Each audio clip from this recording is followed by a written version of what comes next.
Yeah. Hi Mohit. Once again, welcome to the show. Happy to have you here as usual. This is your AI talk show. Thank you so much for having me again. Yeah, it's a pleasure. I mean, always like having conversation with you, and given how you cover India AI extensively, and all of the startups that are doing amazing work. So I just want to set the context for our viewers today, and want to ask you. You have been using a lot of AI tools, like I don't want to name them, Yeah. but for a while now, it's been more than 2 years you've been using them. So I just want to understand, like, have you ever felt like an outsider while using them in terms of not understanding the context? Why I'm asking that is, say, in fact, like if a chatbot suggests you, like, say broccoli and kiwi for iron deficiency here in India. Okay. Or while most Indian homes think like palak or spinach, jaggery, good, or ragi. Yeah. Okay, that's where I'm coming from. And then it also recommends something like quinoa when we have millets, feeding this country for centuries, centuries, right? Then it says, like, for health reason, you might ask something like, for I'm not feeling well, what is the medication for this? It tells you Tylenol. I don't even know what that is. Instead, we have paracetamol and crocin. Like these are some of the stuff that happens in India, and it also suggests like urgent care. Like you need something important. It says visit the neighborhood. Yeah. And how will you make sense of visit the neighborhood when you have like padosi ka clinic? People go to clinic here, right? And also, like when I come to electrolyte drinks, we make nimbu pani here, right? So the answers are correct. Yeah. The more you talk about it, the more I realize that I never get the answers that are actually immediately there for me. Correct. And I think that is something that all these Indian AI models and everything that is coming up can actually fill that gap. Got it. Yeah. Before I set the tone there, but do you think relevance feel important? And honestly, like I can go on and on with these examples because sometimes even I felt over the last 2 to 3 years, interacting with these AI systems, which are amazing, by the way, they are accurate. But there is something missing out of these contexts, and the reason why I'm saying that is, like, we don't get the relevance. Right. So I just want to, like, honest opinion. Like I think, like you mentioned today, that is going to change, and coming days, like we might see someone building something that understands something that we can all relate to. It is accessible, it is inclusive, and it gets us. And I think that is the impact at the Impact Summit that we are expecting. Amazing. Yeah, I think it more feels like you said, that we are very dependent on these AI tools, and it still feels like we are not connected to them enough. And so I think this is like all these models that are going to come out, and this Impact Summit, it's going to give us like an independence moment again for India, I think. That's a very nice AI independence moment. Like India's independent movement for AI. Sort of. Like all our data would be here, all this sovereign stack that we're building. I think everything will be now again independent for India. Amazing. I think that will make a good headline as well. Like, finally, India's independence in AI arrives. Oh yeah, that's a very good narration. But today, I mean, there's something very interesting brewing in the India AI ecosystem out there. So why don't you break that news? Like, what is coming? What can we expect? So I think the biggest news that came last night, I think last evening, was that BharatGen is going to announce a 17 billion parameter model. It's called Param2. And to discuss this more, we have the CEO of BharatGen with us, Rishi Bal. Thank you so much, Rishi, for joining us here today on the show. And how are you doing, and how is the energy right now with the Impact Summit coming up? Thank you for having me on the show, guys. Super excited to be here. And as you can imagine, our team is completely pumped. Lots of amazing things coming out, lots of amazing things in the pipeline. So we're really happy to be here and talking about it. Amazing. I think the Param2 model, that the announcement just came yesterday, that you're going to release that. Can you tell us a little bit more about it and the stack that is going to be there? Yeah, I think before that, I want to know, what is Param? We were just discussing why is it called Param? He said something. What is Param, you said? Param is most, I think, Uber kind of a thing. Uber, like top. Okay, I think it should come from the horse's mouth there. No, I love that. You're getting into it. So a lot of the work that we've done with Param, I think it's yes, there is this goal to be the best, but I'll make a slightly like historical reference as well that was at the back of our minds when we started this work. So if you remember, there was a time when India needed supercomputers, and the import of those supercomputers was banned because I think maybe because of some nuclear testing or other Yes. activity that India was doing. And if you remember back then, the group of people at CDAC and other people came together to create India's first supercomputer and Yeah. provided a sovereign solution at a time when none were available. And Yes. I think that was part of the inspiration that we had in our mind is to say that we don't want to be in a place where policy disagreements mean that critical parts of technology are not accessible to India. And Okay. so with that in mind, we named our model Param. So it's like the Param supercomputer that came out. I think That it's is the been, That yeah. that context. that's right. So yeah. So it's a little bit of a hat tip to our friends at CDAC and the work and others and for the work that they did then and acknowledging that tech sovereignty is an important part of our mission. Yes, I think the Param 2 model also, I was also speaking to Professor Ganesh, I think few weeks back, and he was also talking about that the recipe for this model that BharatGen is building is very different from everyone else who's trying to do it. I think even in this release, it was mentioned that you guys are building a mixture of expert model. So can you tell us something about why it was important and why did you take this approach?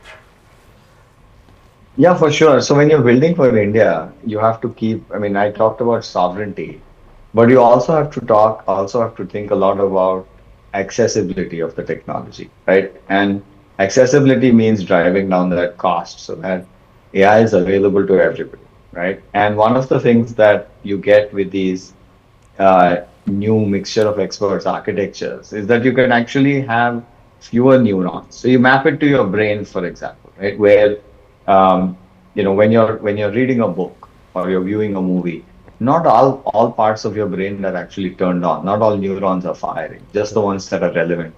And mixture of experts sort of allows you to be able to have a fraction of neurons or parameters that are actually firing, and that actually allows you to be able to run these at inference time at lower cost.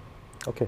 So this is more focused on the efficiency part and like deploying it for edge use cases maybe, like it's better for that, I think. The next edition, so we'll actually release even smaller editions that will be Okay. appropriate for Edge. But you can think of these as low cost, a low cost version that still supports 22 languages, that still supports reasoning and math and code as well. Okay. Amazing. So you mentioned about solving for, I mean, your 22 languages there. So I want to understand, like, Param 2 like supports 22 languages in technically non-trivial, especially given script diversity, dialect variance, and data scarcity, right? So it touches all of that. So what was the hardest technical challenges the team had to solve, Rishi, and also where do multilingual models still struggle today that most people don't realize? That's a great point. So you see, BharatGen's mission is not just to build models. We're actually trying to raise the whole AI ecosystem and contribute to that. And that's a fundamental difference between what we're doing is we're not only building models and applications, but we're also building the deep sort of building block layers that are needed to build this AI. So we've got teams in research. We'll talk about that. We have a large group of interns, so we're upskilling people. But what's not talked about is we also have a large team of people who are in that data layer. So we actually have people who are on the ground, feet on the street, talking to publishers, independent radio companies, talking to, the government, actually unlocking data. One of the biggest challenges in building Indian LLMs and Indian models is data, right? Yeah. There just isn't enough high quality data out on the web, right? I mean, how many tech bloggers do you know that are blogging in Hindi or Kannada, right, or Yeah. Bengali? So part of what we're doing is to say, look, how do we go get that golden data set in Indian languages? And so we do a lot of work on the ground to unlock this. We also do a lot of work partnering with heritage groups that are trying to do heritage preservation. So there's groups around the country that are digitizing text, right? So they're scanning the text and they're preserving the original text. But once it's scanned, you still need a lot of work to be able to actually convert it into a true digital form. And that process is expensive and it needs a certain level of expertise. And we actually provide that to these heritage organizations where we do some of that hard work. And as a result of that, they get a copy of the data that's digital, truly digital, and then we get a copy of the data that we can use for training.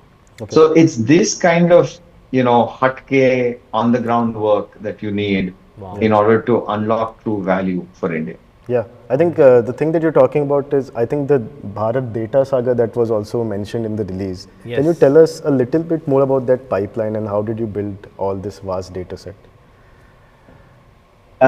That's right. So we have generated over 20 trillion tokens of data that we're training on, and we also have like, I think we're coming up on like 3 petabytes of data. So it's a massive, massive data store that we're creating.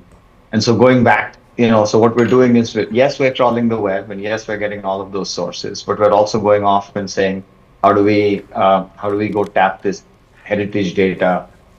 We also do a lot of synthetic data generation in Yeah. some cases where we need to have texts that are translated, and we have some great translation software that we've built. So the thing that is not visible are the models that build the models, Okay. Yeah. and the work that goes on in the background to actually build that model, and that's probably the invisible part of the iceberg.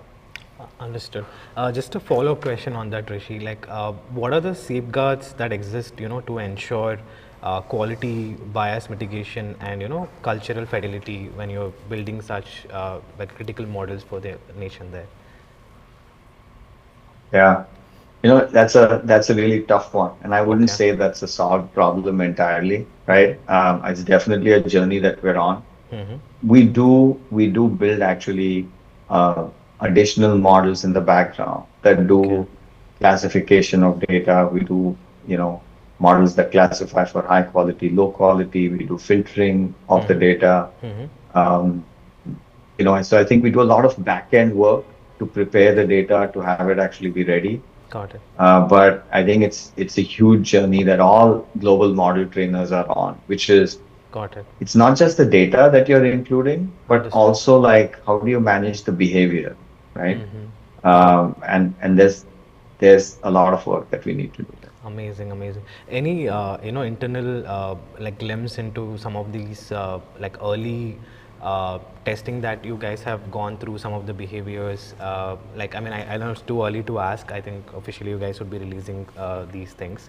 But can you give our viewers like some of the glimpse into some of the insight that you guys have understood, which is like mind blowing, like when you tested these Amusing to things? see is what the models accidentally learn, right? And Okay. so it's one of those things where you're curating for certain types of data. But I'll give you an example. Okay. Across the board, when we train a model for Hindi, its ability to learn Hindi adjacent languages improves dramatically, Got it. right? And then it's able to apply sort of concepts that it's learned from Hindi and grammatical constructs, for example, into Marathi, right? Those are sort of adjacent languages, right? And so it's always fun to see how quickly these models are able to pick up other languages and what they pick up, because some of the things that are different is the idioms are different, right? So across languages and cultures, the idioms can be different. And Correct. so you can't readily simply translate from one to the other and expect it to work. Those are the types of like cultural nuances that I think we're still, figuring out how do you educate the LLMs on. Yeah. Yeah, amazing, exciting times, Mohit. I, Yeah, I think Mohit was mentioning about Impact Summit, from model to impact. Yeah. So the summit, demos. I mean, you just gave the early glimpse. So I just want to understand the summit. You're going to demo some of spans like government, governance, healthcare. Then you have education, finance, and cultural digitization. So these are some of the things that we can expect. But which of these use cases, closest to real world scale today, Rishi? And also, what signals tell you that this AI system is ready to move from demos to deployment? Wow, that's a that's Yeah. a that's a lot of questions packed into one. Yeah, I'm good at asking So that. Yeah. so I'll say that what we're fairly early in our AI journey, and we're just putting out some of these models. But what we've done is we've actually engaged with the industry, with users, with government from a fairly early phase. And so what we did is when we said, okay, we want to make sure that our model supports, let's say, the finance domain, right? We actually went and partnered up with one of the top five banks. We partnered up with one of the top five insurance companies. We've partnered with several state governments, with several departments within the central government. And so what we do is we early on go and recruit the partners. So Yeah. applications are not an afterthought. Applications are things that we're thinking about even as we're building the models. We want to find out before we build the model what's working, what the challenges are, so that we can actually think deeply about those problems Got and it. actually bring them, into the AI models as well. So we have these partnerships, and then we have these pilots that are already running with multiple partners. And then we've also done some partnerships with defense, where we've actually got deployments alongside them as well. Yeah, that's Amazing. yeah. So I think Rishi, something you mentioned about the language, like the idioms are very different in different languages, and that is something that we have been talking about for the last year. Like you cannot just translate from Western models into Correct. Indian models and everything will be the same. I think that is something that contributes to the sovereign stack and the AI infrastructure that we're building. Correct. So Rishi, can you tell us where is BharatGen placed when it comes to building like a digital public infrastructure for India? That's a good one. Yeah. Yeah, I love that. I love that we've invented our own model for India, because there's the sort of there's the American model, there's the Chinese model, and then we have a great idea around digital public infrastructure, or digital rails, as some people like to call it. And it feels like a very powerful idea that we can actually have shared AI pieces that can actually be built and deployed for everyone who wants to use it, right? And so, in as much as we can build shared models, you could imagine that, banks could have a shared model for managing some aspects of risk, and it gives everybody an advantage. It gives citizens a benefit, customers a benefit, and then it gives banks a benefit. Yeah, So I feel like these domain-specific models are going to be an important part of our strategy. And I think that's also going to be a part of how we drive down cost, right? Cost is not an afterthought in India. Cost has to be baked in. And so when you're designing these models, you can actually go for a small language model that is very good in a particular domain, and you can run that inference at a hundredth of the cost of what it might take to run an actual frontier model. yeah, Interesting, interesting. So yeah, Rishi, coming to the builders and the ecosystem access, right? I mean, we are all like eagerly waiting to test how this thing unfold once you release it during the AI Impact Summit, and we're all excited to see how it works and test out. And I'm sure developers there are watching this, and a lot of enterprise customers are seeing this.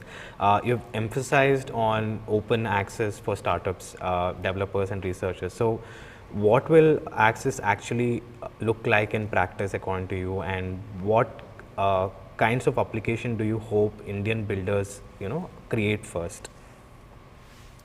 Yeah, so we are releasing all of these models on Hugging Face and on AI Coach, okay, right? So developers will be able to come in, and we're not just deploying like fine-tuned models. We're actually deploying the pre-trained checkpoints also. Got it.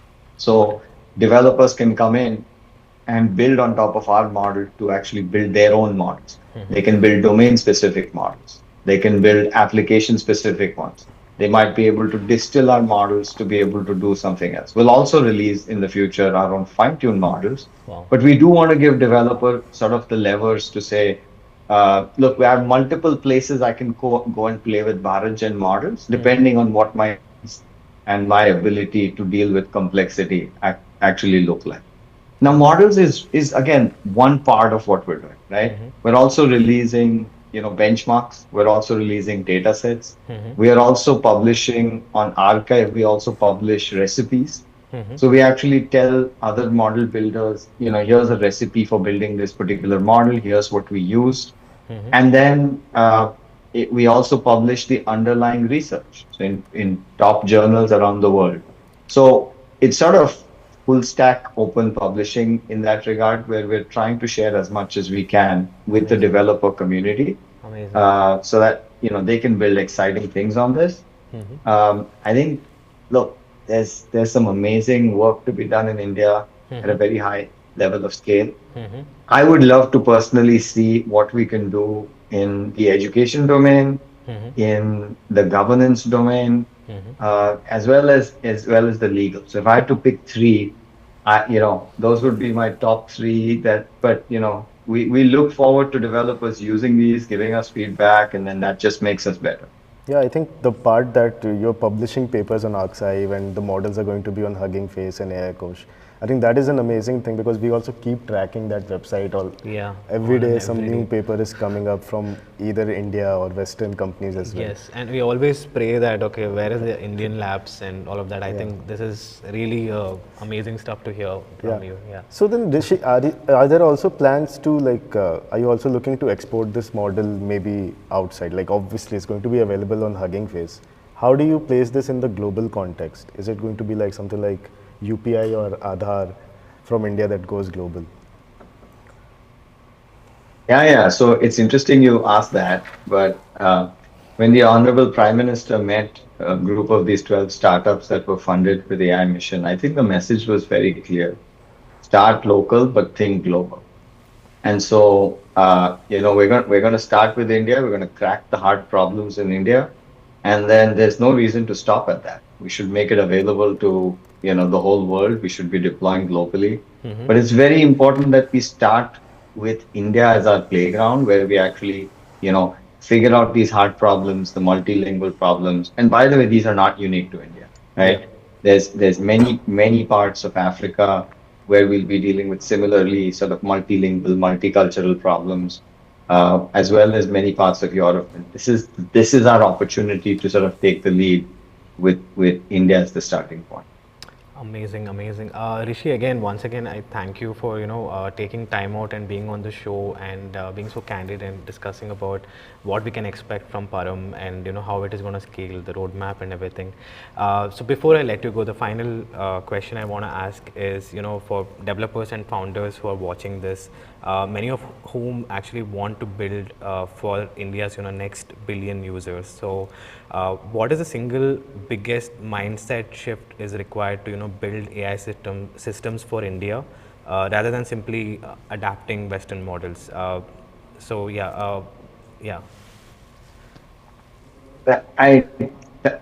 love that we're ending on this. Yes. So AI is going to be prevalent in every aspect of our lives, right? But AI is also going to disrupt every single industry, every aspect of our lives. Now, the people who should fear disruption are the incumbents, and the people that should embrace it are the ones that on the other side of that equation. And in India, I think we have an amazing intersection of rich talent in software, and we have a lot of youngsters that are hungry to go after new opportunities. What I would say is embrace AI, because you can now solve problems that only the incumbents used to have the capital to go and solve, right? You could go build complex web applications using AI that would have taken maybe ₹1 crore and 6 months to build, can now be done in 2 weeks, right? So we've really made technology is making disruption accessible to everyone. And so it's our choice in India as to whether we choose to be the disruptors or choose to be the disrupted. And I'm very clear which side we should be on. I think that is the perfect message that sums it up. I mean, I got goosebumps while you were saying that. But amazing message, Rishi. Thank you so much once again for being on the show. Really means a a lot to us, and wish you all the best, and all the team that is working day and night to get this out there for India and the next billion users. We are excited. I'm sure a lot of our viewers are excited, and we're looking really forward to the official launch and all the research papers and everything. Again, we'll be bouncing back and forth in terms of any interesting conversation that is happening in the coming days, and wish you and your team all the very best. And that's it from us. And thank you for joining, Rishi. Thank you for joining, Rishi. All the best. All the best. Thanks, guys. Bye. Bye. Yeah, Mohit, what do you think? That was a very interesting conversation. I'm really excited. Finally, there is a sovereign model that is going to come, and our title says why India needs BharatGen. I hope we answered that. I think all the answers are now with us. That we need something like a sovereign stack. We need a multilingual access. We need it for specific use cases and sectors. Like we spoke about defense, healthcare, and education is one of their biggest focus. Correct. So I think that is the right path that BharatGen is heading towards. Got it. And I think startups and researchers can build on top of this. So we are going to see a lot of use cases after this is launched. Amazing. Exciting times. I think not just now talk about BharatGen, but there are also other companies who are building these models. Like we have your Sarvam, which is killing it. They're on a model releasing streak, and we're all having fun covering them. And some of these things, like what is your take on, like, we don't have one model, but we also have like more coming in. I'm sure not just two people who are doing it. And also there is another news that came out with Andre Karpathy building GPT model with just 43 lines of code. I think the industry is like completely shaken right now. When it comes to India, I think if I can make that comparison. Sure. Sarvam and BharatGen are like OpenAI and Anthropic of India. Oh wow. Can we say that? Okay. Yeah, we can. So like that level of competition, that thing is finally we are able to see it in India. We were always looking at the West. Ki GPT is launched now. Anthropic will launch Cloud. Absolutely. I think now we are finally seeing this. I'm loving the narration. Like it's gonna be like duopoly, like, or I don't know, multiple. I don't want to call that term. But everyone is building open source models here, Absolutely. so it's going to contribute to the industry, the ecosystem. So I think in all net, I think it's a positive that India is doing when it comes to all startups. Amazing. I think our viewers are enjoying this. I hopefully believe so, because we definitely enjoyed the conversation in terms of what is going to come in the coming days, and we got an early glimpse and access only exclusively on AM network here on the AI Talk Show.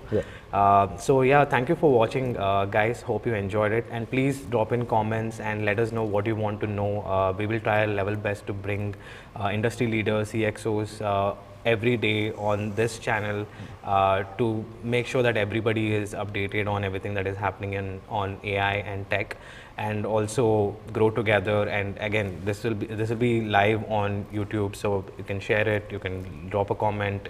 If you liked anything, you can cut short and put it on social media as well. The accessibility is for all. Again, thank you, Mohit. Thank you, Rishi, for being on the show. It was like a really interesting conversation. I learned a lot, and I'm sure there is a long way to go, but I think we are late to the party, but we are at the right path, I think. Right path. We learned from failures and mistakes of what the other models fail to recognize, but I think we are there. It's a good start. Again, thank you for watching. We'll see you in the next episode. And think AI. Think AI.